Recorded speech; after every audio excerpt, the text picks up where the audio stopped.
In this video I will give a basic introduction about ANSYS Workbench. I'm using 2020 R1 version. If you use different versions at different times, it could be slightly different, but there is not gonna be major changes when you use a different one. When you launch the software, in left hand side there are several options for users to utilize ANSYS. Say you want to use it for impact analysis, then you will go for explicit dynamics, and then you've got a variety of fluid choices. The one that I will focus on is going to be static structural.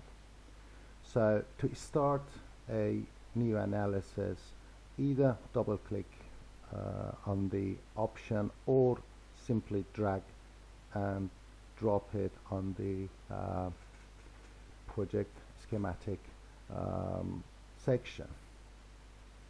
Once you start that, usually I prefer, as soon as a project is started, I prefer to rename it. But let's imagine that I forgot and I missed that part. You can always go back, click on that triangle and rename your project. So I'm gonna call it project 1.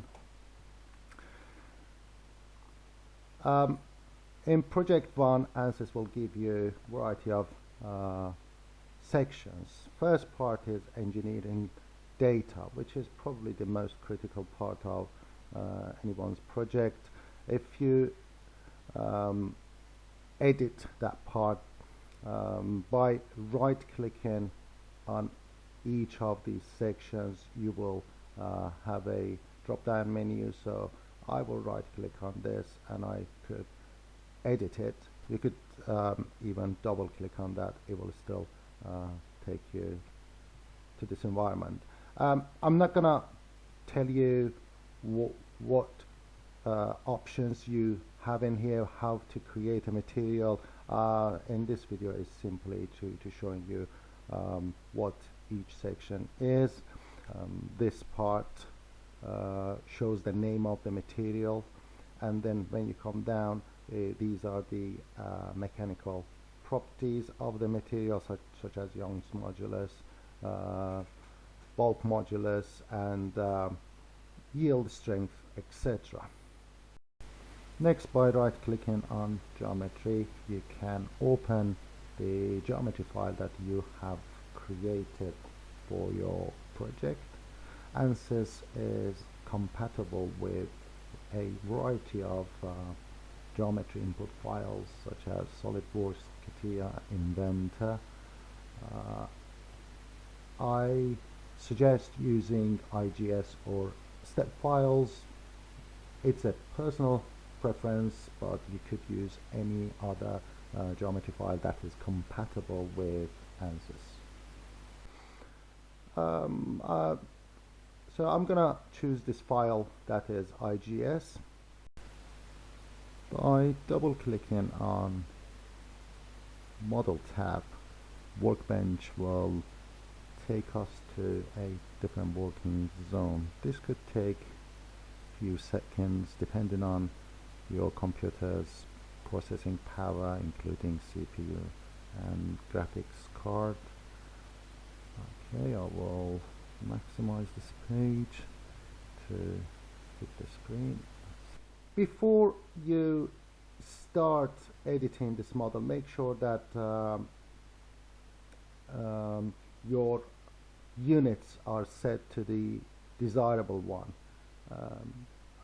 So at the bottom of the page, if you click on that triangle, I have already set it to millimeter tons, newtons. It's again up to you, and basically the classes you're at, usually they will ask you to set it on a certain set of units.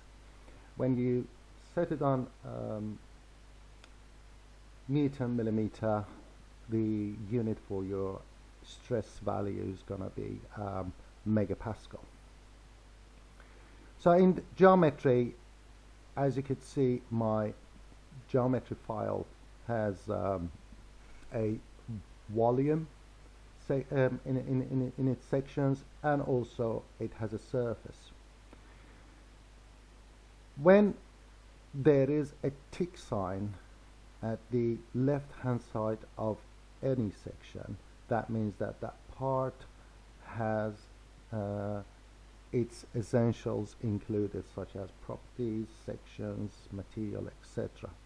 But as you could see, for this one there is a question mark, so that means some section is missing from this geometry. If I click on it, you could see there is a section that is yellow.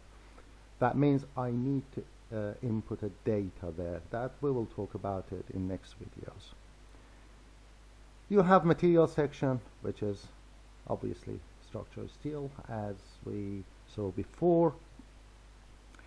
You have the information about your coordinate system, which clearly is XYZ. It's a three-dimensional model. Then connections are the details about the interfaces between two parts or more when they are supposed to be connected to each other.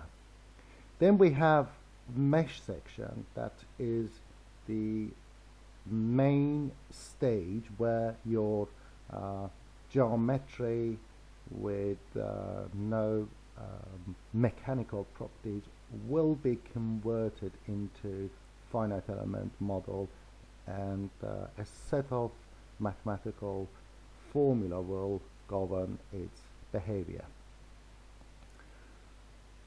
Then we have the static structural section, which is the main part that we will apply boundary conditions, forces, the constraints onto our model, and we will prepare it for analysis. In my next video, I will show how we prepare the model, how we apply the boundary conditions, change the material and thicknesses, etc. But for now, that's it, and I hope that's been useful.